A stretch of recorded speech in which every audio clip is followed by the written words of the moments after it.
It's cold up there. This is how we get what we want. You can't have a president coming in with barely enough majority to do anything, trying to not only fix the things that Trump and the Republicans have done, and try to get things like Medicare for all, universal child care and elder care, and other stuff like that.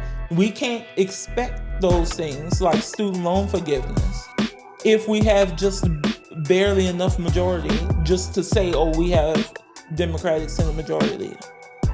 Yeah. That's what happened the last time. We can't do that again and expect things to change. So we have to stop looking at the president as either 4 to 8 years. We have to start looking at the president as a 16-year plan. You have to learn how to play the long game. We need to be thinking 2 presidents ahead. We can't even begin to understand the inner machinations of Muskovich. Boom, bitch!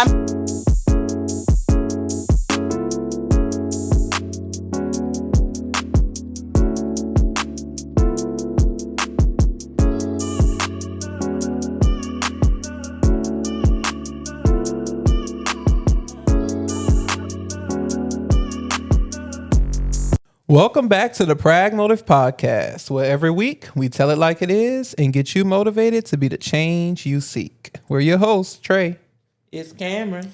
And Steph. Welcome to episode 5. And today's theme is small wins, big results. If you ever feel like you're not where you want to be in life and don't quite know how to make the changes to get the wins you want, then this is the episode for you. Before we dive into this week's episode, I want to take a minute to thank all of you for tuning in to our podcast. If you like what you see so far and you want more, then please hit that subscribe button, like the video, comment.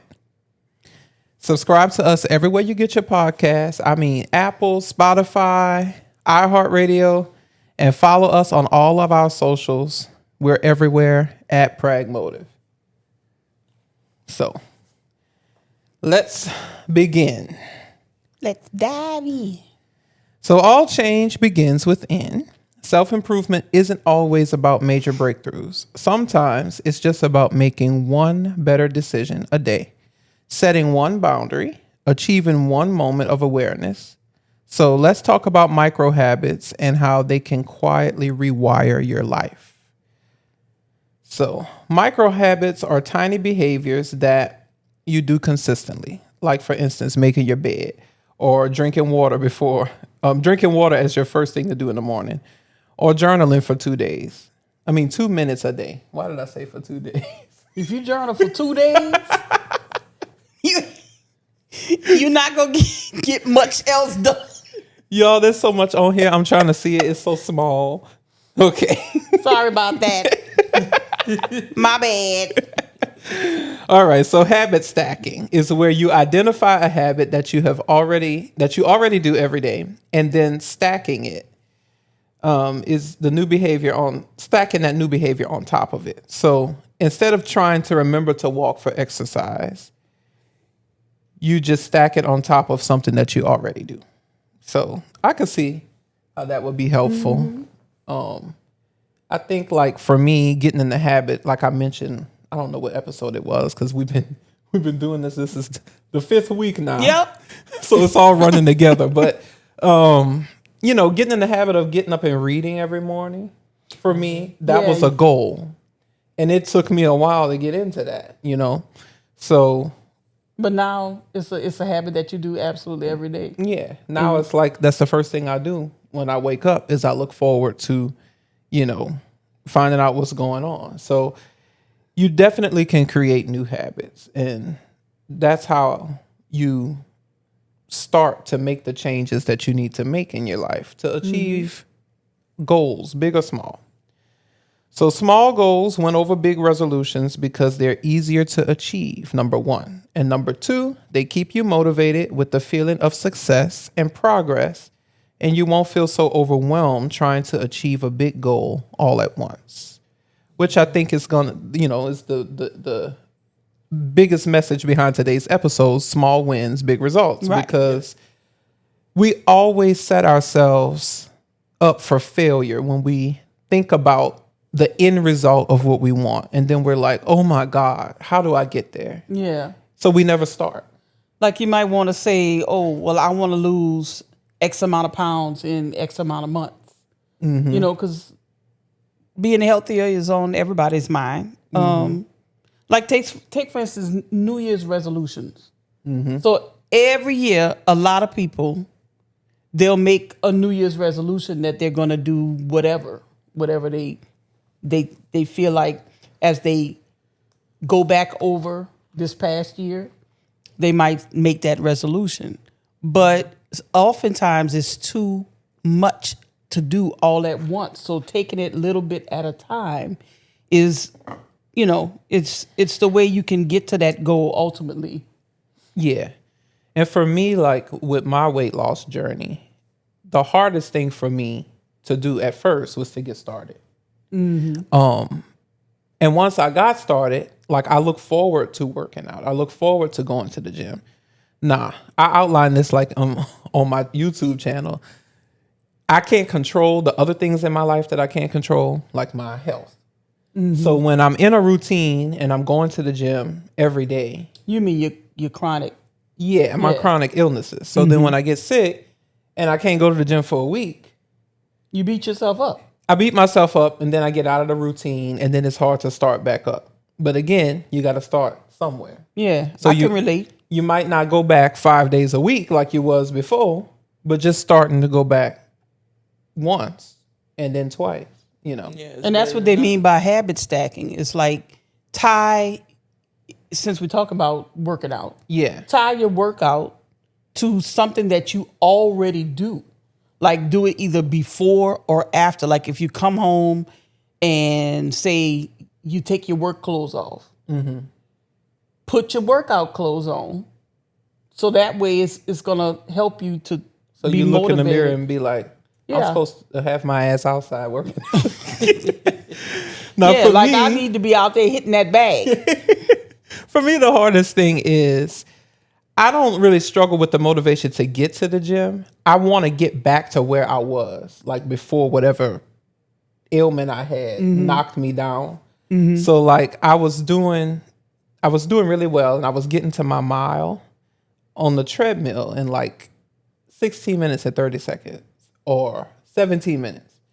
And then after I was out for a while because I got really sick, it was like 18 minutes. And I was mad because I'm like, this is like so slow.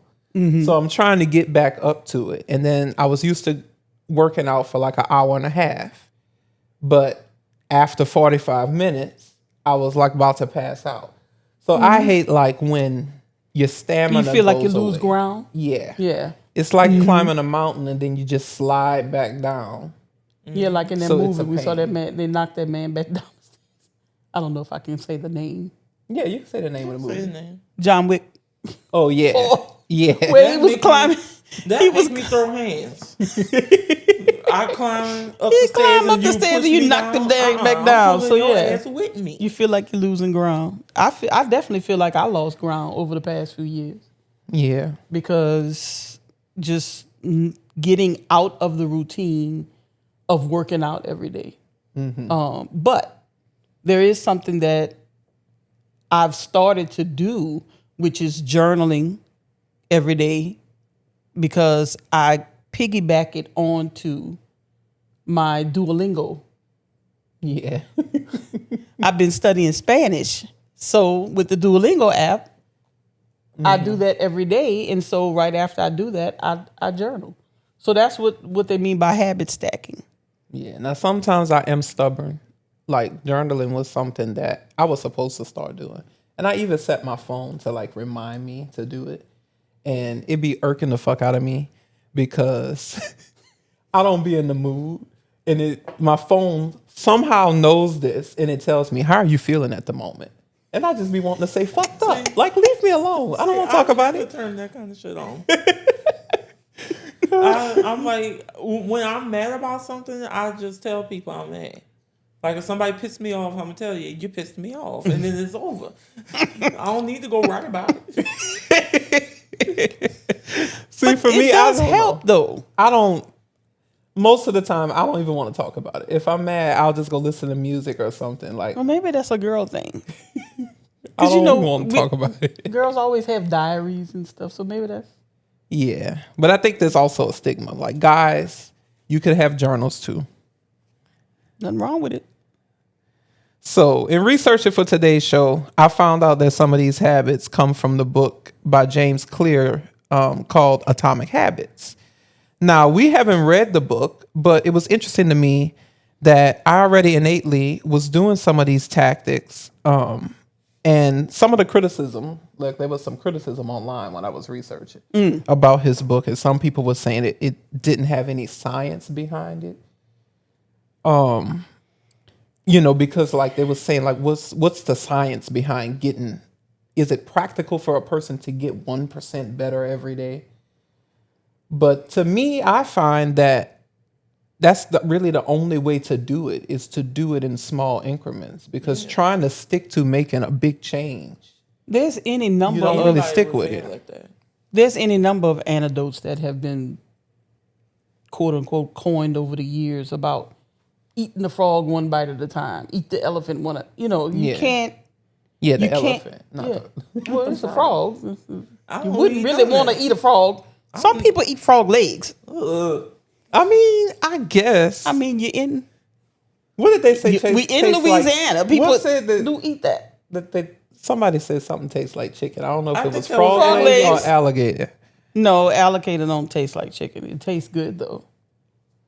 Shit. I haven't tried frog legs. I don't like them bitches don't. alive, so why would I want them? I don't know that I'll try frog legs. They're supposed to be good if you cook them the right way. I don't know. Okay, so now we're gonna move into pop culture. So there's some celebs who have made some major life pivots. Jonah Hill is one of them. He says that he prioritized his happiness, health, and well-being. So we often use the term pop culture, and it isn't just entertainment. It's a mirror of and also shapes our values. So think about that. What's popular in our society mirrors the things that we value, and it also shapes what we value. So it mirrors the ideals, beliefs, and norms of society, and at the same time, it shapes those same things through the messages and narratives it presents. Yeah, so you get what they're saying? It's like society shows us what is popular. But and at the same time, everything that you take in, everything that you hear with your senses, that you see, that it affects you.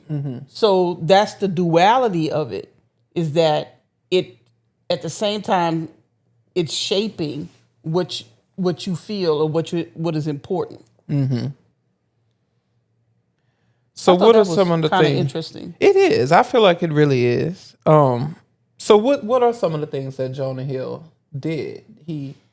So, in getting ready for this episode, I was trying to find some examples of people who have changed, who've pivoted. So one of the things that he did. So Jonah had a weight loss journey. He, people were talking about his weight, As but usual. because Fucking stupid. when Like- you're overweight, people.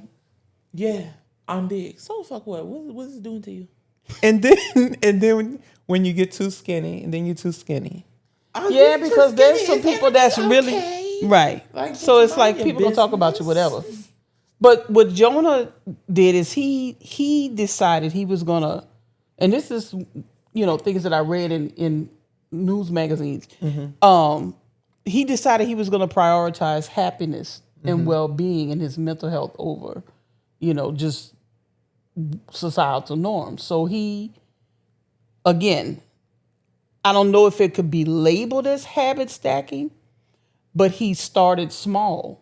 Yeah. Like he changed his diet and then he added exercise and You know, so it was a gradual type thing. It wasn't like all at once, oh, I'm not going to eat these things.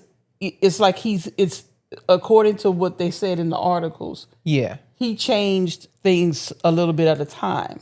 And that's But how he was seeking health. He wasn't saying, oh, I'm going to lose weight. It's like he decided he was going to become healthier. Yeah. And that's like the same thing that sparked, you know, all of our journeys, especially mine, is seeing like the hereditary part of the health, like in my genes. And I don't want to end up with a lot of health issues. Yeah. So besides like the severe asthma and allergies I already have and my immune deficiency I already have, I don't want to have diabetes or heart disease and all that other kind of stuff. Yeah. So while I'm still in very good health when it comes to those things, I don't have those things. I took the opportunity to become healthier. And that was the main reason behind starting my weight loss journey. But there are habits that is hard for people to break. So one of my bad habits is that I just don't like to eat. I don't like to eat breakfast.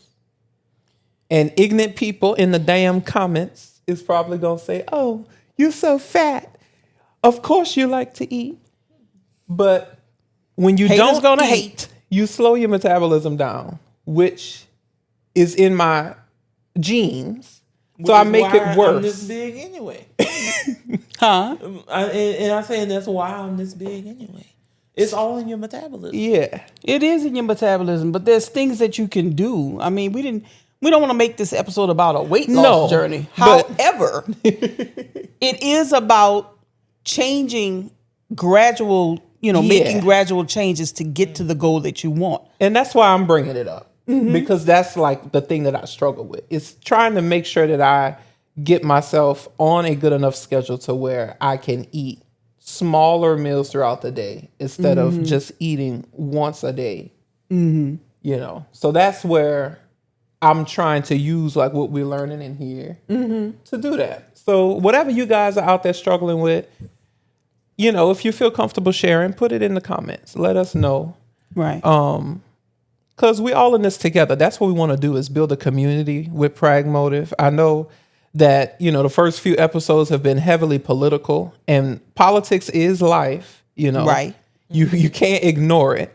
But that's not our goal for the entire show, is to be just about politics. Wait, I'm sorry, Cameron. I didn't hear what you said. You say you can't disengage from it. You can't disengage from it because it ain't going to disengage from you. Nope. Okay, so Selena Gomez, she took a small step towards self-care when she limited comments to only her friends that was interesting on too. Instagram. Because she was trying to prioritize mental well-being and her peace.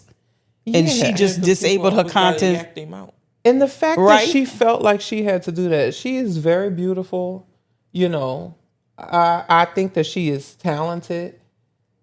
I may not listen to like her genre of music as much, but I'm a person who can recognize when people are talented, even if their music is not your my cup of tea. But I mean, it goes to show you that it doesn't matter. Like I said before, haters gonna hate, and even though they hate out of lack, beautiful young lady. I mean, she was still probably getting a lot of hate comments, and that's probably what prompted her to just limit it to her friends, to prioritize her mental health. There was another athlete that I didn't look up, but it's bringing it to mind now, that prioritized her mental health, and people were just all over her case about it. It was a tennis player, and I can't remember her name. But, people were just all over her case. I'm like, the girl is trying to maintain her health, because mental health is still health. It's the most important health to me. Yeah, there's a stigma. I mean, if your brain ain't right. It's less of a stigma now, but there's still a stigma about it. Yeah. But people, and as we were talking about on another episode, a previous episode, social media can contribute to that anxiety and feelings of isolation, and definitely. There's a lot of anxiety. We were talking about that with y'all's generation. Yep. Just go in comments, guys, and leave. Let us know, what do you think? What small change on your media diet could you improve? Could improve your mindset to protect your mental energy. So, I hear a lot of people talk about social media cleanses. Yeah.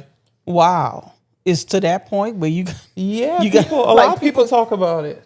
And I didn't understand but now it. that you say that, it can be toxic. So if, just like you cleanse other toxins from your body. Yeah. If this wouldn't be my job, I would do it. But I can't. See, for me though, I guess I hadn't seen it as much because until recently, I've been out of the comment section on things. And Cameron would tell me, he would go in the comments and see what they said about this. The comment section really didn't even exist to me. Like if I saw something on Shade Room, I wouldn't immediately go to the comments. But now, when you go in the comments, you see just how hateful and toxic And petty. people are.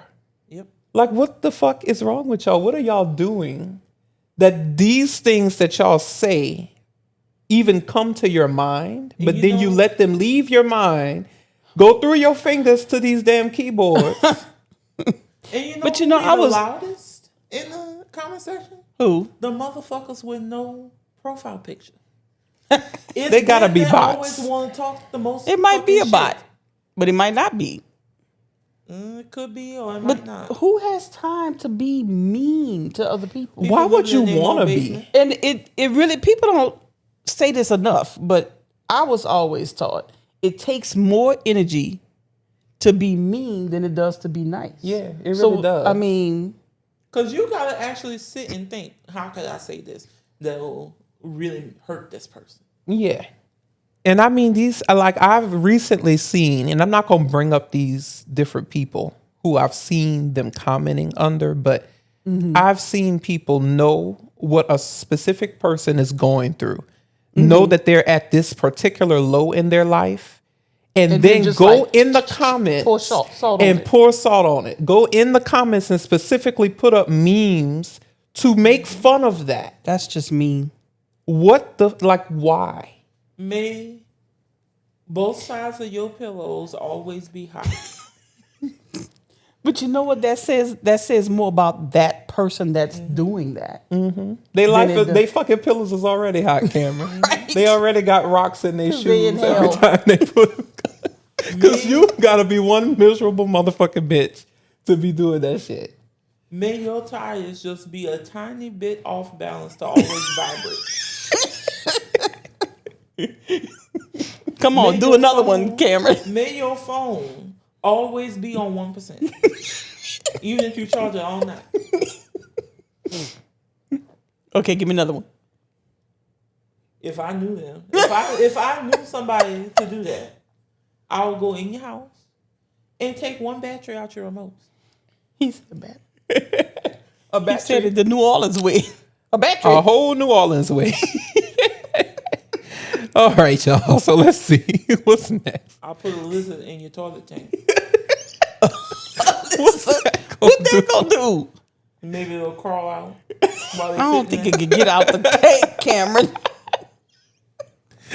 All right, let's go a little deeper. So politics often feels overwhelming, as we know, especially with everything going on these days.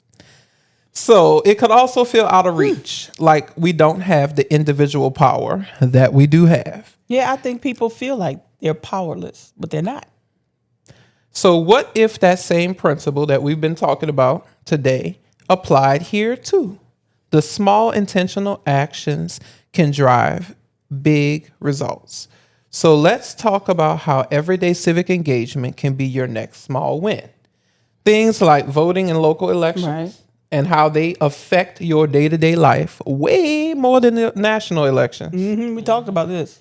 Calling or emailing your local representatives about a single issue that affects you or your community. Supporting community initiatives and signing petitions or attending one city council meeting when you have time. or how movements often start with one act, such as the boycotts of the 60s, the women's suffrage movement for the right to vote, the sit-ins, Rosa Parks, or recently, the Target boycott of 2025. Right. There's something called digital activism. So sharing resources, raising awareness online. So what is one small political or community-based action that you think you've never tried, but you're willing to try this month? So again, go down in the comments and let us know. I think people, Oh, Cam, you cold. yes, very. Now see, last time he was complaining that it was too hot in here. So I dropped the temperature down. Now he cold. Burr. I don't know what the fuck going on. I know I look a plumb fucking mess sitting here in this blanket. So what? What I was saying was, I think people have just forgotten how to play the long game on things. For one thing, is national elections. The president of the United States, it's important. The elections matter. The United States Senate and House elections matter. And what matters more is your local elections, like your state legislature elections, your governor elections, and even your mayoral elections, your parish or county Your school elections, board, school board. everything matters. Everything matters. Because it affects you. It affects you directly. Even if you think it doesn't, it does. And so people was upset about the economy.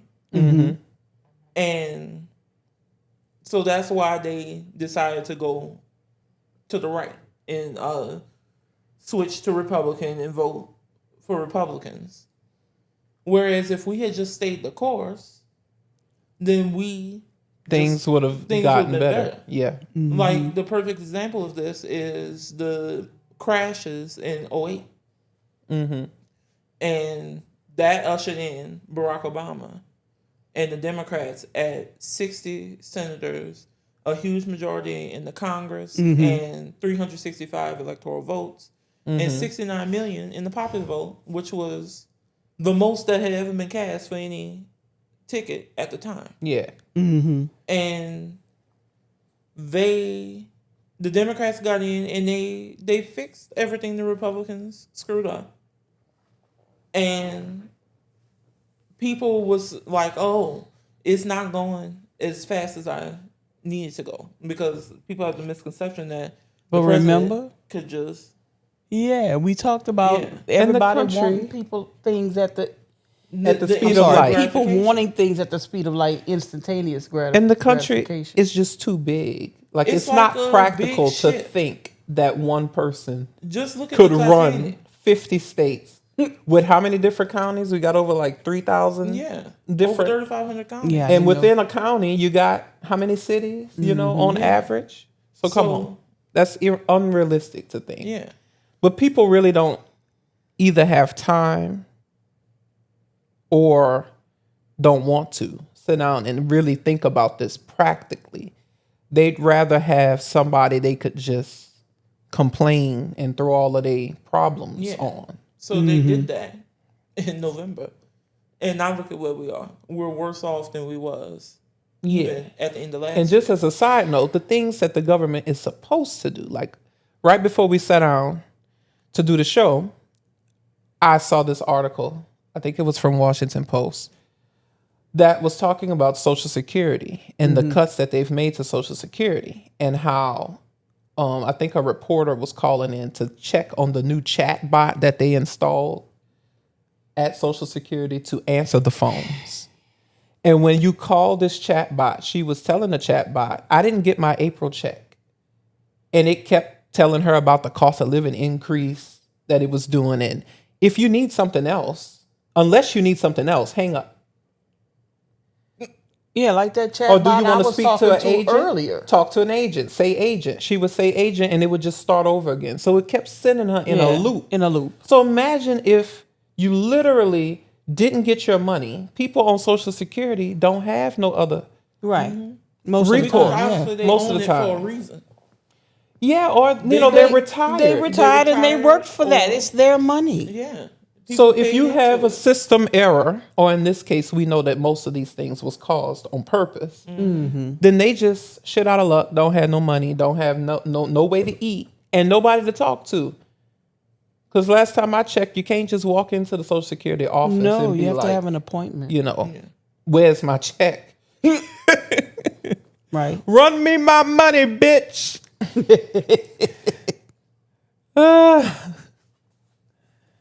So what can we do about that? I mean, this is the whole purpose of this episode, is to show that there's little things that can be done to help bring about change. The change you want to see, you can be a part of that. The first thing is to have faith in things.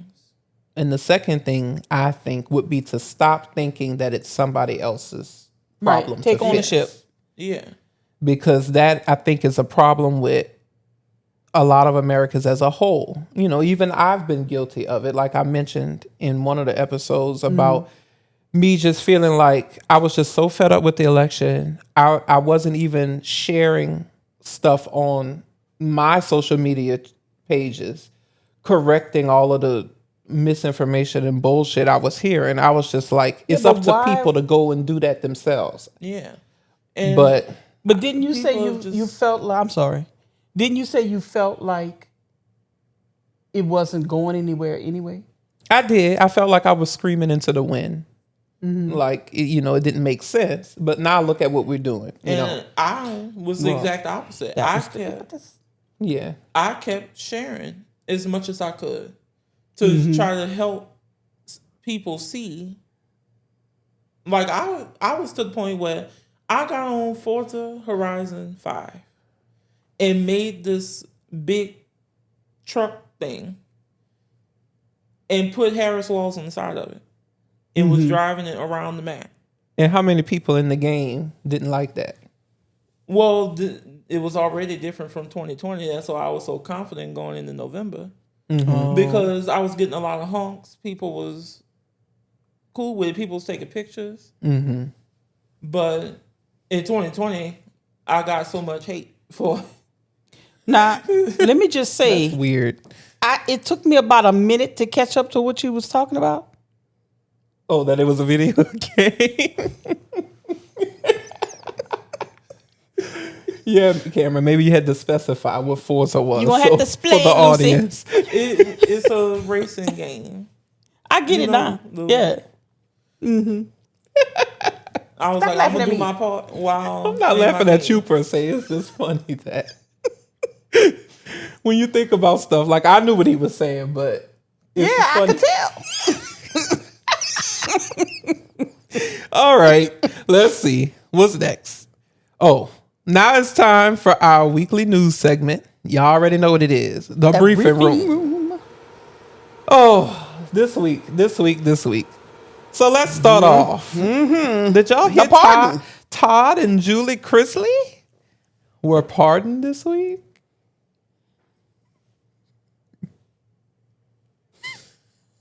I want to say I'm Your surprised, but face. we already know that's a bold-faced lie. A bold-faced lie. Go ahead on and play the clip, Cameron.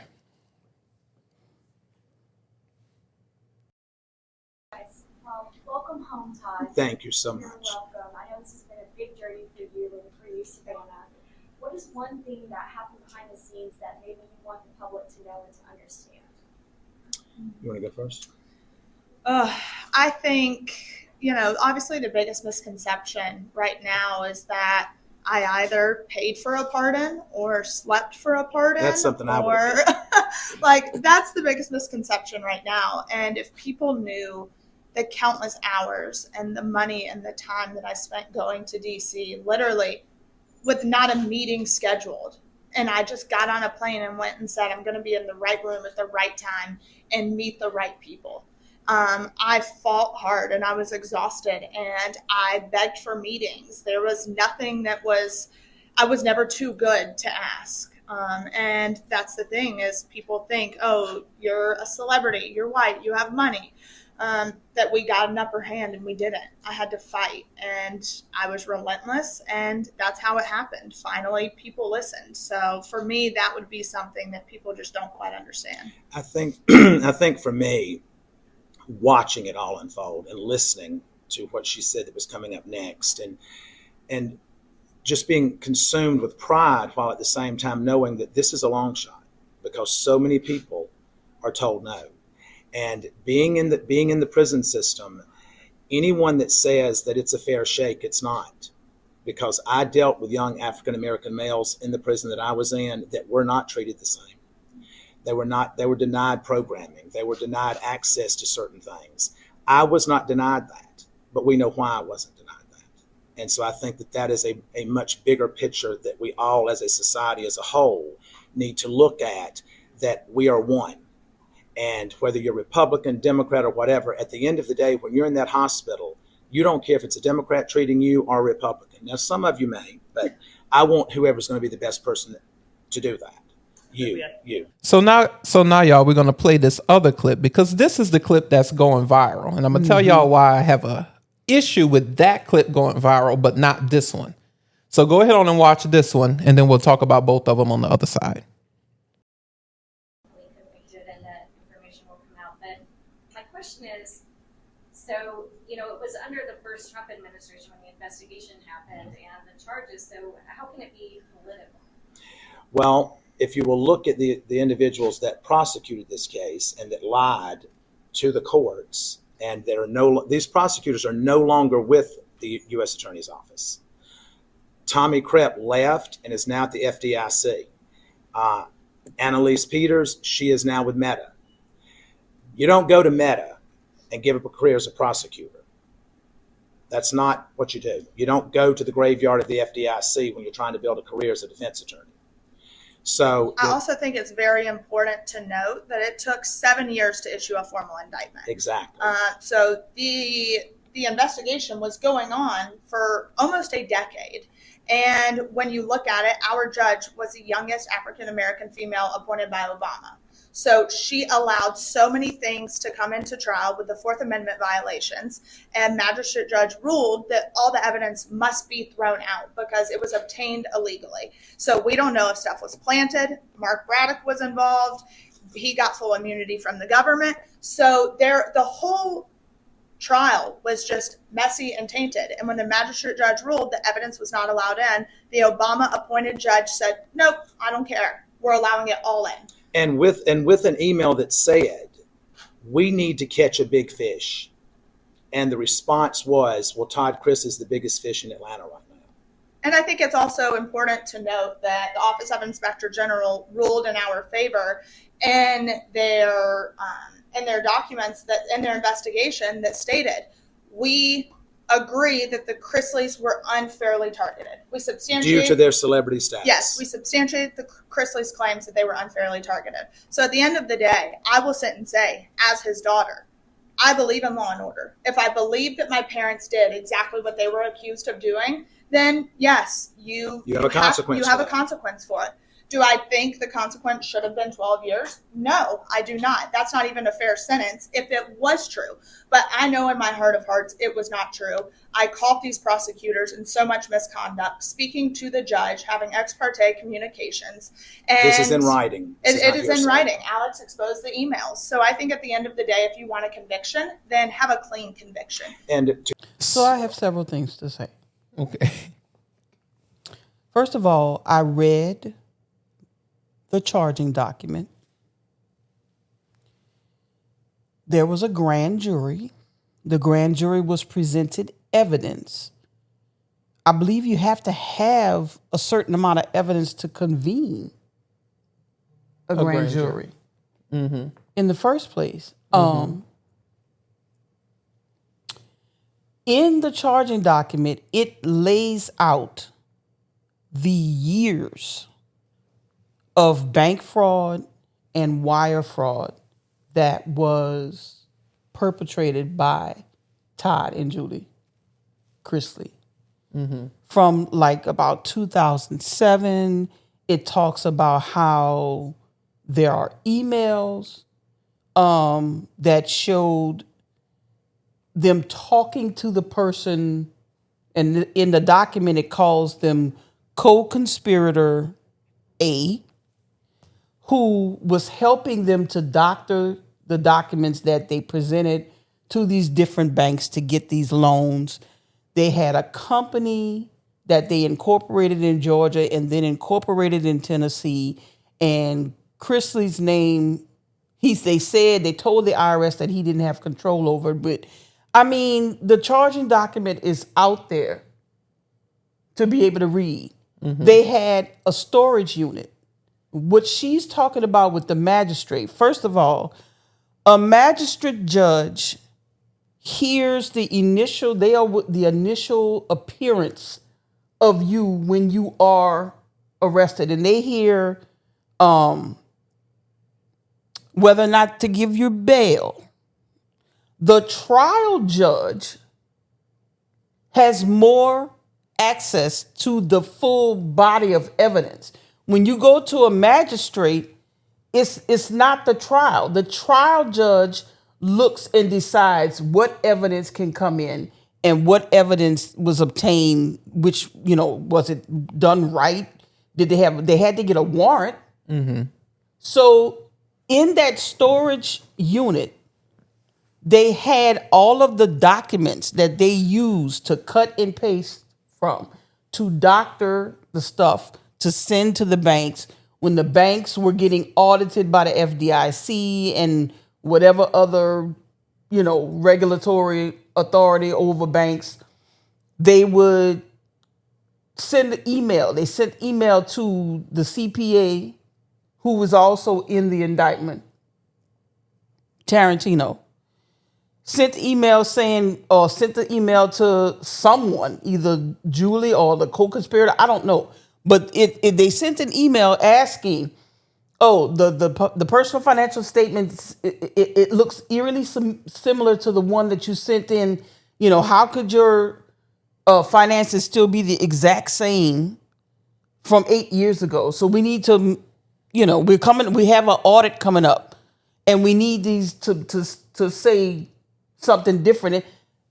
All of this is in those documents that they got from the storage unit, which, if you're not doing anything illegal, then why are you hiding stuff in the storage unit? Yeah, that's what I was about to say. You Also, could scan that into the computer and have it in the cloud. I read something on Reddit.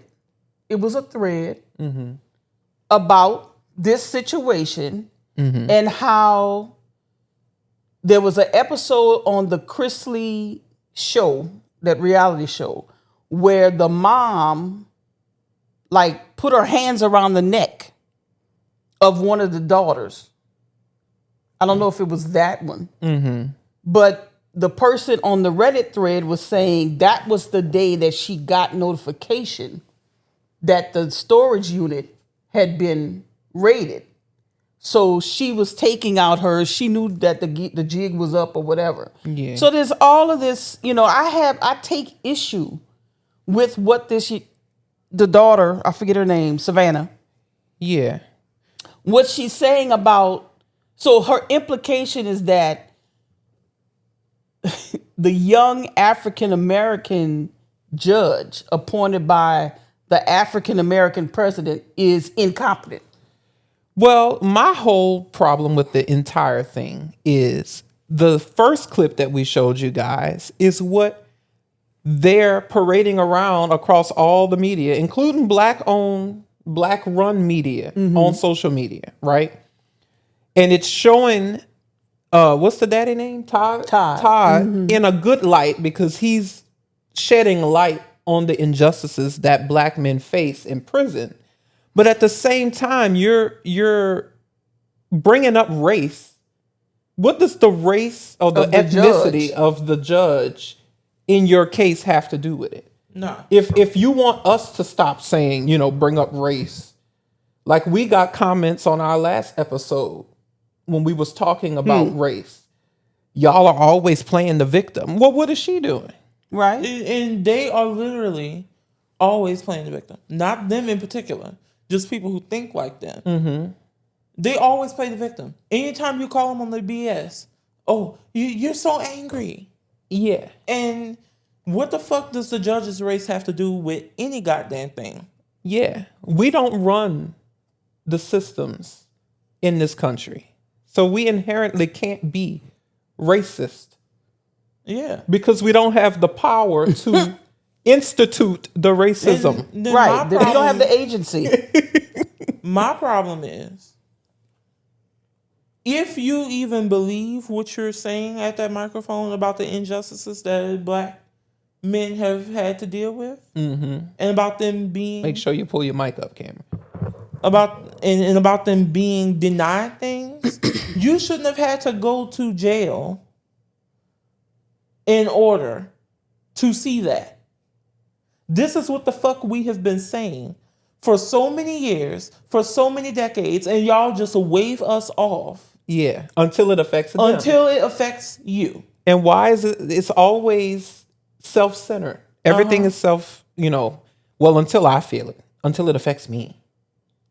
Yeah. But just the victimhood of them, of her saying we were targeted. The inspector general said that the Chrisleys were unfairly targeted. It took 7 years to bring an indictment. The feds don't do nothing fast. They take their time and build the case. They build the case. They get the evidence. And that's why they're And always maybe successful. they were giving mostly. you time to pay your taxes. They said he owed something like $700,000 worth of taxes or something like that. And he continued to the CPA that had the power of attorney that could represent them in front of the IRS kept telling the IRS, the revenue officers, they don't have the money to pay, because what he did was they filed married filing separate. Then they switched to filing married filing joint. When you filed, whichever way it was, one of those two ways, your spouse is not the person that they're going to go after. They're going to go after you. And he put himself in the position of the person that they couldn't come after. I'm not a tax expert, but Yeah. from what I read, he was in that position, but all the while he really did have access to the money that was in the corporation. Plus, they pierced the corporate veil. Corporate veil. They So see the thing. Yeah. The So, thing, I mean- they. This is what happens though. She gets up here. They're doing this press conference. People don't understand even half of the stuff that you just said, Yeah, because I didn't know about it. So they sound convincing. So you're just inclined to believe that they That's were the victim. literally how all of this Misinformation shit spreads. spreads. yeah. Donald Trump says shit that sounds so They're crazy eating the or cats. so believable in such a believable way, but in all actuality, it's all horse shit. Yeah. And it's harder to find the truth than it is to find the lies. And we cannot live in a society that's sustainable if we keep with shit like this. If we Right. keep doing this, because you ain't gonna be able to tell what's true and what's fake. And the truth does matter. It does, because without it, you just have chaos. Without the truth, you have chaos and madness. All right, so moving on from the Chrisleys, now we get to talk about Elon Musk. So apparently, he was or is high as a kite. New York Times reports. He hires the SpaceX rocket. He higher than Katy Perry and them was when they came off a damn rocket. So New York Times is reporting, on the campaign trail, Elon Musk juggled drugs and family drama. Why does this sound like a soap promo opera. for a reality show? I mean, that's basically what the fuck it's been. Just one big train wreck of a reality show. So Mr. Musk's drug consumption went well beyond occasional use. He told people he was taking so much ketamine, a powerful anesthetic, that it was affecting his bladder. You So- pissy bitch.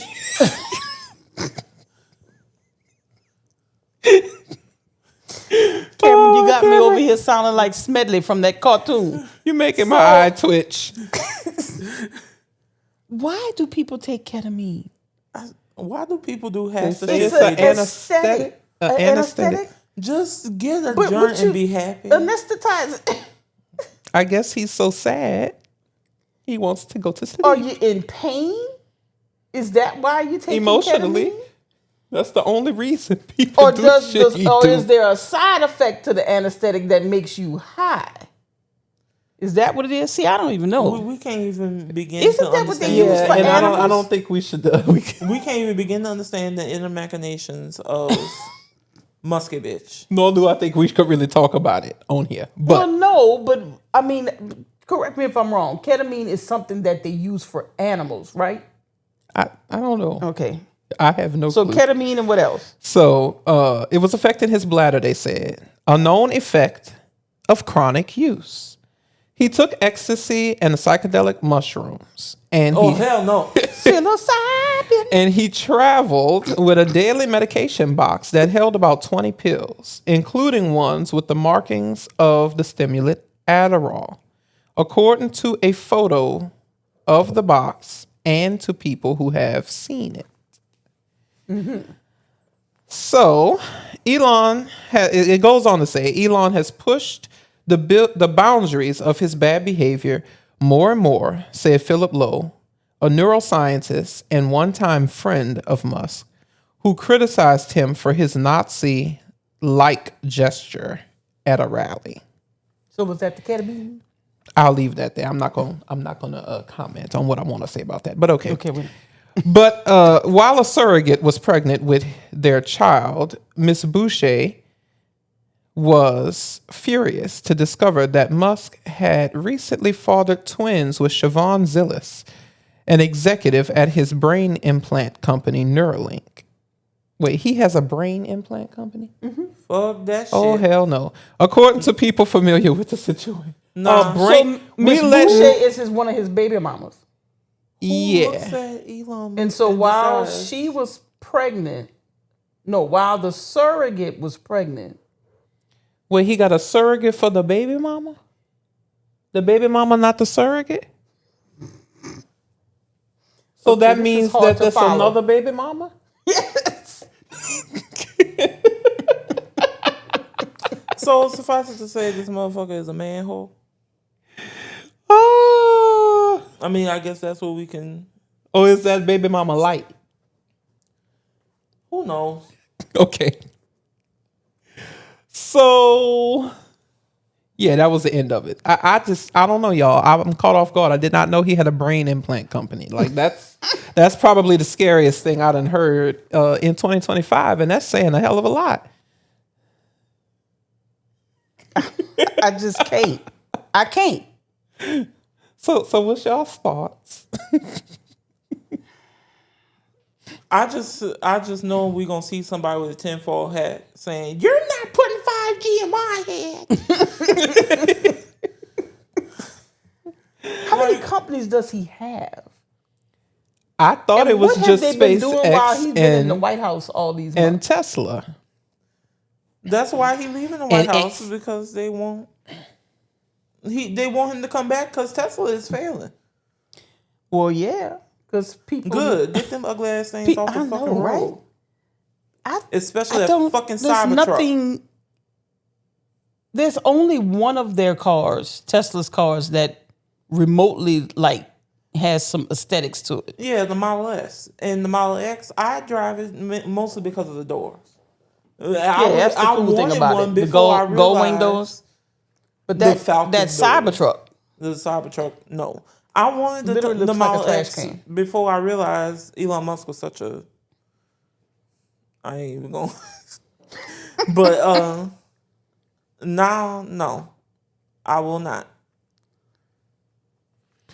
So I don't know what Buy to say. Lucid. I'm just I'm just at a loss of words.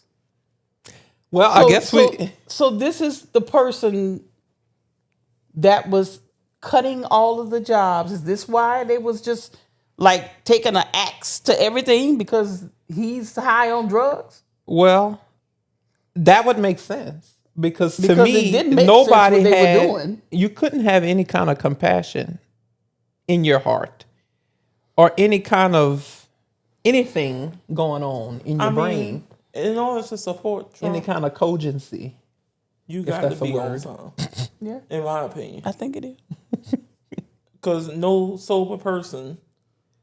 I mean, just the sheer amount of things. And I mean, he criticized, like, that's another thing the media did. Like, I'm starting, like, the media doing shit every day that's pissing me off.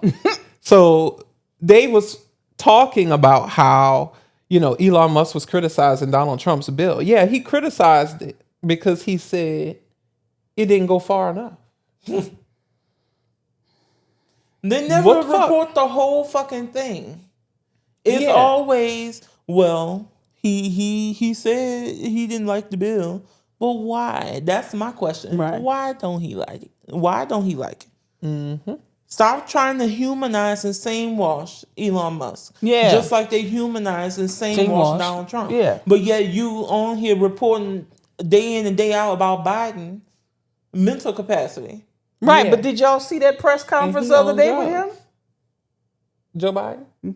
No, with Trump. Oh, when he couldn't pronounce the words? Right. I forgot what he But said. nobody's Y'all, I talking forgot. about I was that. supposed to save that to tell y'all. I had a good joke, and I done forgot what he said.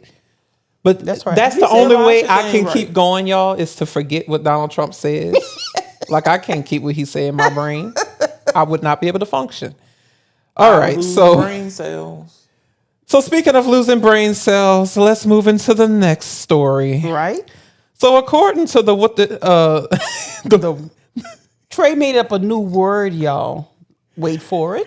the what the fuckitness coming out of the Louisiana legislature. Airplanes are dropping aluminum. face. Cameron, Don't hide your face. the We airplanes are can't hide from dropping it. aluminum in the air, and they're controlling the weather. See, you know fucking what? Aluminum is heavy. Aluminum is heavier than air.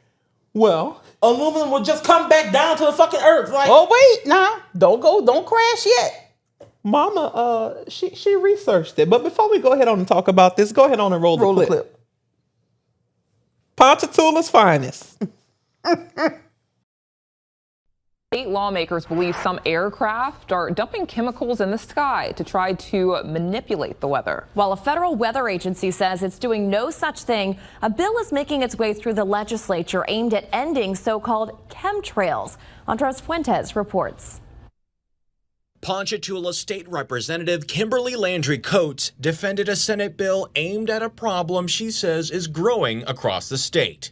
Your bill would prohibit the intentional release of dispersion of these chemicals that you're talking about. And you said it's to control the weather? Is that what you said? Yes, ma'am. Coates says the bill prevents the white straight lines in the sky left behind by aircrafts. The Environmental Protection Agency says jet aircraft do form what's called contrails under certain atmospheric conditions, like when a jet's heat meets the cold atmosphere. It's the same reason that we can see our breath on a cold day. But Coates and other lawmakers call the lines chemtrails. She claims the lines are made of nanochemicals that change the weather. Other than the nanoparticles of aluminum, what else have you found? Barium, and there's some long words that I can't pronounce. On the House floor, Coates claimed that the National Oceanic and Atmospheric Administration sends chemicals into clouds to reflect sunlight in an effort to make the Earth's surface cooler. NOAA says it does not conduct weather modification experiments and has no plans to do so. Coates also believes other agencies are involved in the so-called chemtrail conspiracy theory across Louisiana. Who is doing this? There's multiple people, multiple groups, contractors. Who are the contracts with? I've seen the documents with at least 9 federal agencies. We reached out to Coates for clarification on her claims, but have not heard back. One of those claims is that she sees the lines in the sky regularly. Once a week? At least, yes. From my house all the way to the Capitol. So when you look up in the air, you watch for the big white lines across the sky. And so I just need to look up. I probably haven't been looking up. Lawmakers were mixed with the vote, passing the measure out of the House despite some Republicans joining the Democrats in voting down the bill. Now that measure will head before the state Senate lawmakers sometime next week. Okay, all right. Them motherfuckers passed it? Wait, we're gonna have to take turns because But wait. I have a lot to say. They passed it in the House. Yes, they did. It got to go through the Senate, and then we got to see if Landry gonna sign it. But here's what I would say. First of all, girl, the words is they too big. You need to go back to Ponchatoula and try again. And second of all, Ponchatoula is not that far from Baton Rouge. It's the same damn sky. You're not seeing more than one contrail. And why are you trying to take shit away? Like when I was a little boy, that's what I used to look at and be amazed by. Yeah, we used to call them the Sky Riders. What? This is what y'all focusing on when hurricane season literally just started? And y'all focusing on this? And we don't have FEMA funding? We're not even ready? And it's the what the same fuck? motherfuckers that don't regulate what they put in the fucking crop dusters. They don't regulate. They don't want to regulate what's going in the water. Okay, Like, bitch, I'm just. I can't. it's cold up there. Like how when you remember when it snowed all over Louisiana? I don't know if it snowed in Baton Rouge. I don't much give a shit. It did. Because it's the same sky. You remember how when you went outside and played in the fucking snow and you saw your fucking breath? Well, them airplane engines is hot. And it's cold up there. So what happens when something is putting out air, hot air, and cold? You're gonna see smoke. Okay, so also, aluminum is combustible. So, if it was aluminum particles trailing behind an engine with rocket fuel, boom, bitch. I mean, with airplane fuel, yeah. So, I mean, I just don't know what to say, except when I hear stuff like this, it literally scares me because these are the people that are representing us and making laws that govern us and making regulations. We're paying them. Yes. And y'all worry about need money, a science inflation, class, lady. and shit. Y'all paying this lady to waste state time doing this.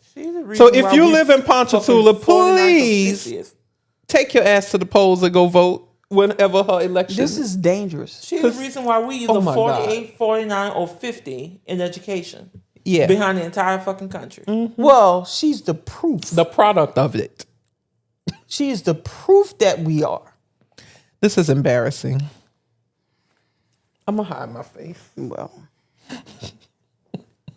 I know I got a first-rate education. Because I know where I went to school. Different. St. Mary's Academy. All the Xavier way from her University. house to Baton Rouge. That's like a 40-minute drive, if that. All right, moving She on. must think the airplane take 40 minutes to get to the Capitol from her house, too.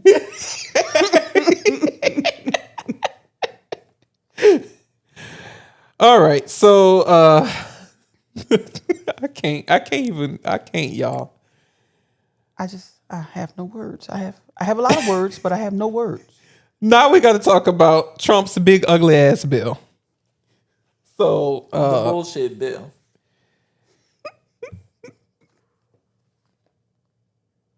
The Muskie bill. Well, who authored the bill? Wait, I'm out of order. Did he dictate it to him? Or did the Republicans, with the help of the Heritage Foundation and American Family? It's probably all of them had a hand in it. So, but I wasn't saying it was his bill. I'm just saying it stink and it smelled like it. So I'll call it Muskie. All right, Trump's big ugly ass bill. USA Today ran a story that says, from gym memberships to gun silencers, Trump's tax bill is full of surprises. Mm-hmm. So y'all really got to listen to this, because the media, again, has just been talking about reporting it. How it's taking the tax dollars from the poor and giving it to the rich. And while, yes, it is doing that, this is the same thing they report over and over again and about a lot of stuff. People don't care. And people are like, okay, we already knew this was going to happen the day Donald Trump won. So they tune it out. But this is what this bill is actually going to do. Some of the things it's going to do. Yeah, some of it. Because it was so much stuff that we couldn't even include it in the podcast. All right, so it should be 4 hours probably.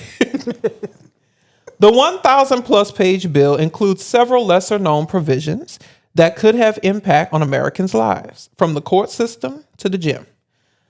The bill is likely to be one of the most important pieces of legislation passed during Trump's second term. The immense pressure from the White House to pass the bill makes it a convenient vehicle for lawmakers to add in their preferred policies and increase their chances of making it into law. The bill would allocate $500 million to help modernize government with the help of artificial intelligence, and would prevent states from creating new regulations to shape how AI is used or developed. It would also block dozens of states from enforcing AI regulations and oversight structures they've already implemented. There is now no federal AI regulation to take the place of state policies. So that in and of itself is scary as hell. Right. I mean, just the three-eyed monsters that AI be generating now could keep you up at night. But I'm going to continue.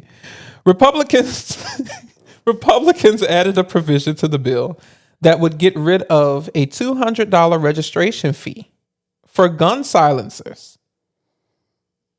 that has existed for more than 90 years, and remove the requirement for gun owners to register their silencers. Quote, who asked for this? Was it the assassin lobby? Said Representative Stephen Horsford from Nevada. Who needs a silencer for their gun? What are you doing? Not to mention, they don't really do that much.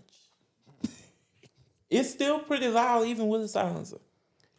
I mean, I would know. All I've ever seen is on TV. In You know TV. that can be, Experts say distorted. It's not indicative.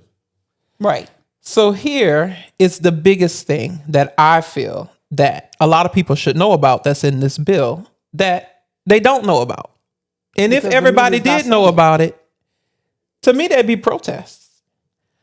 The bill includes a change to the Pell Grant program, which provides federal aid to low-income students to attend colleges and universities. Right now, students are considered full-time and qualify for the maximum amount of aid if they take 12 credits a semester. The bill would change that from 12 credits a semester to 15 credits a semester, which the National College Attainment Network estimated would result in nearly $1,500 cut in benefits for students who can't increase their course load because of work or caretaking. Caregiving. Yeah. So you're making it harder for people to go to college. At the same time, you're taking away the safety net.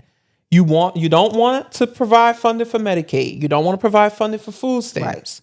But then you don't want to provide people a way to theoretically get out of the system that they're in, the current I don't want to say class, but you know what I mean. Yeah. And elevate their lives and make more income. Even though we talked about in the show before this, how problematic it is and how the system isn't working and how you aren't able to really go to college and get that dream job to pay off the debt that you're going into.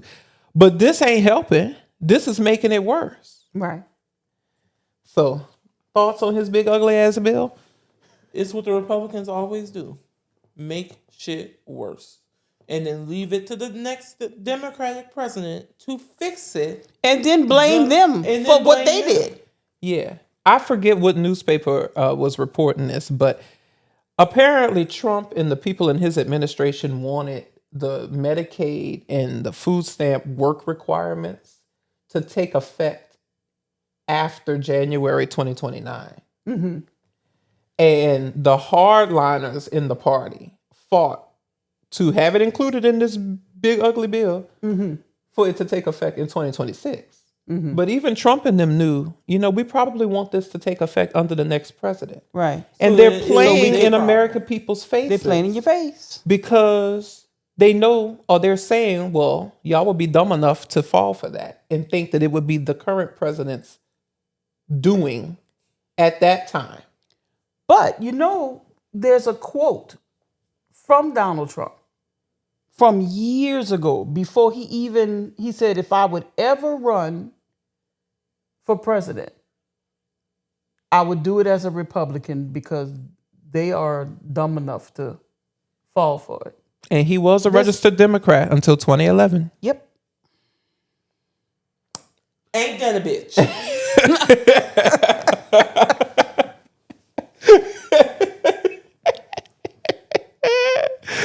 All right, Cameron. So we got one last article for y'all in the briefing room. We got how Democrats hope to overcome the daunting 2026 Senate map. This is a New York Times article.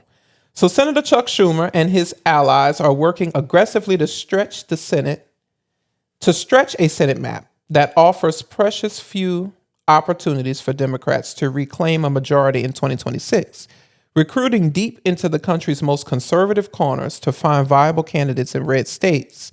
But Democrats also confront the brutal reality of a map where all but 2 of the 22 Republican seats up for re-election are in states that Trump carried by at least 10 percentage points in 2024. Winning in such hostile territory has grown harder and harder as Senate contests increasingly align with presidential voting. Republicans now occupy every seat in the states that Trump won all 3 times he was on the ballot, powering their 53-seat majority. So, well, it can work, what he's trying to do. You think it can? Yeah. And I'm going to tell you why. Right now, Republicans' approval is, well, I'm not sure about the party approval, but the sentiment around their party is basically in the dirt now. And the Democrats could be at the lowest level a repeat of 2018, where we take the House, we make gains in the Senate, but not that much. Oh. But it's an unfavorable map for the Democrats. These are the seats that we're defending. Okay, so read those seats. Are you going to put it up on the screen? Yeah, I'm going to put it on the screen, but okay. I'm going to read it anyway. Minnesota is open. The incumbent senator right now is a Democrat, and they're retiring. Same thing in Michigan. Same thing in New Hampshire. These could be pickups for the Republicans. Okay. But we got to defend those. Yeah, we got to defend those. I think we can. Okay. All right. Georgia is John Ossoff, a Democrat. That one's going to be a little harder for us to win, but I think John Ossoff can pull it off. Yeah, it was hard for him to win initially. Yeah. So these are the offensive seats. The seats that Minority Leader Schumer is looking at. And who I think could be running in those races. So Montana, John Tester. John Tester lost in 24. He could come back in 26. Some states we don't need to run Democrats in. We need to run independents. And that's the way they're going. So in South Dakota, Brian Bings, I think I'm saying it right, is an independent. Or he's considering running as an independent because he says that people in South Dakota said they agree with him but won't vote for him simply because He's a Democrat. Okay. And Dan Osborne. Why? I mean, Like, what you getting? No. A ban on airplanes flying in the sky. Of the ones that don't fall out the sky. Okay, I'm going on. Dan Osborne, an independent in Nebraska, almost beat Deb Fisher in 2024. So he can come back. Kansas has a Democratic governor who was reelected. Governor Laura Kelly. Texas, it could be either Colin Allred or Beto O'Rourke. I mean, but do we think... I mean, Texas has had... Wait, Colin Allred opportunities. to run for what? Senate. It could be either. either. Well, we don't want to lose him in the House. Didn't he? I think he's already out of the House. Huh? Colin Allred didn't get reelected in. No, I think He ran for Senate in 24. And he lost. So he's still in. He ran against Ted Cruz. Right, but he's still a representative, isn't he? No, because he wasn't running for representative. Yeah, But you got to run for them every two years. Yeah, you can't run for two things at the same time. Man, I didn't know that. Okay. So, what they're hoping to do is take advantage of messy Republican primaries, because what they're doing is they're trying to drive out all of the moderate Republicans. Yeah. So Bill Cassidy in Louisiana and John Cornyn in Texas, they're like Ken Paxton is running against John Cornyn. So the Democrats could potentially take advantage of that messy primary and get either Colin Allred or Beto O'Rourke narrowly elected. Okay. Joni Ernst in Iowa just completely and royally fucked herself up by saying She did. There was this woman in the audience that said, I'm paraphrasing, cutting Medicaid could kill me or something to that could effect. cause me to die. And and Joni Ernst had the nerve to say, well, we're all going to die. So, yeah, Nathan Sage, I mean, that's a just Democrat. the most heartless thing to say. I would say it surprises me, but it doesn't. No, it doesn't. Like, that's what's in your heart. So, A hateful fucking bitch. Nathan Sage, I think, is running against her already. And I'm doing this to let people know the names of these people so that they can go and research them for themselves and potentially vote for them. Yeah. In Louisiana, they have approached the Senate Minority Leader has been talking with former Governor John Bell Edwards. He won here twice. Yeah. And I think he could win.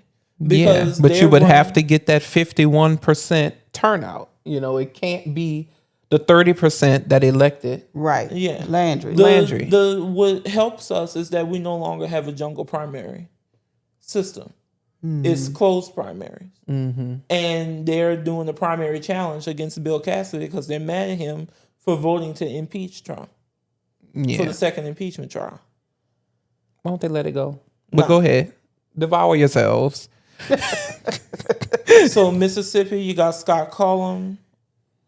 Alabama, former Senator Doug Jones. North Carolina, Cooper. former Governor Roy Cooper. Kentucky, Mitch McConnell is retiring. So it needs to be Governor Andy Beshear, but it seems like he'd rather run for president in 2028. So it's not going to be him. So they have to find somebody else. In Ohio, we can get former Senator Sherrod Brown. And Alaska, former Congresswoman Mary Peltola.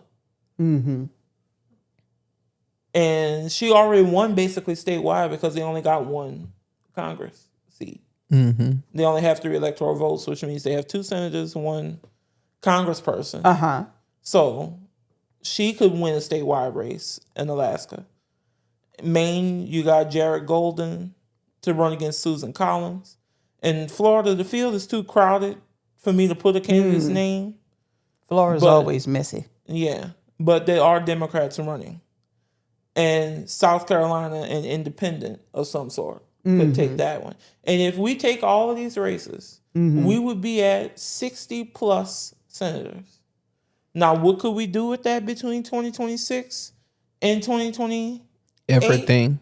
Not really much. We can't pass anything. It's not That's veto. not a veto. Oh, you need 66. Oh, it's not a veto. You need 67. Okay. Oh, 67. But what it would do is if we take the House and Senate, that will stop the Trump administration in its fucking tracks. They will not be able to confirm any judges, get any kind of new cabinet appointees.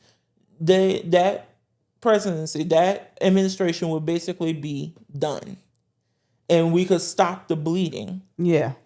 And lay our foundation to come back in 2028. This is why small wins, big results. We can come back in 2028 and finish the build with even more Democratic senators to get to 67 or more, 2/3 majority in the House and the Senate, and elect a Democratic president. Now we can actually get the shit that Trump did fixed and fixed quickly. Yeah. The And what stuff we that gotta should do- have been fixed, like Roe versus Wade. Yeah. Yeah. And what we got to do is if you're already watching this, then you're already on the right track. Because you're locked in, you're tuned in to what you need to be doing. But we have to do the uncomfortable thing, which is convincing that friend, that cousin, that's disengaged. You know, the person that's disengaged, that's telling you I don't do politics. Like, we're going to have to go to them and convince them why they need to go out and vote for governor, why they need to go out and vote for Senate. On your way to the polls, fill up your car like your grandma used to. Have 5 kids across in the back seat. Have 5 people across in your back seat. Carpool to the damn polls and vote. Because this is how we get what we want. You can't have a president coming in with barely enough majority to do anything, trying to not only fix the things that Trump and the Republicans have done, and try to get things like Medicare for all, universal child care and elder care, and other stuff like that. We can't expect those things like student loan forgiveness if we have just barely enough majority just to say, oh, we have Democratic Senate Majority Leader. Yeah. That's what happened the last time. We can't do that again and expect things to change. So we have to stop looking at the president as either 4 to 8 years. We have to start looking at the president as a 16-year plan. You have to learn how to play the long game. We need to be thinking 2 presidents ahead. So we need to be, 2028 is coming up. We got 2026, 2028, but you need to worry about 2030 too. Right. And you need to be worried about 2032. The 2030 midterms and 2032 presidential election, the 2034 midterms, Ooh, that and the sounds strange. 2036 presidential election. We have to start thinking 2 presidents ahead in order to get what we want done. Right. What we the people, the American people want done. This is what it's going to take. Are y'all ready to get to work, or do you just want to keep belly aching? So in closing, everybody, we want to bring it all back around to the small wins, Right. big Small results. wins, big results. So the closing advice we could give you is make sure you establish a new habit or shift by doing it in small increments. You don't need to change everything to change everything. And pick one small win this week and watch it ripple. So thank y'all so much for watching. Again, if you Yes, stay to the thank you end for of this, watching. we appreciate you. Don't forget to follow us on all of the socials at Pragmotiv and connect with us online and on our website at pragmotiv.com. You could also subscribe to get bonus content, including the bonus episodes at pragmotivplus.com. And please tell your friends, your family members, your mama, everybody you know to come subscribe to us. Follow us on all the socials. Just share Pragmotiv with your friends because sharing is caring. We appreciate y'all. And until next time, stay pragmotivated. Peace. Peace.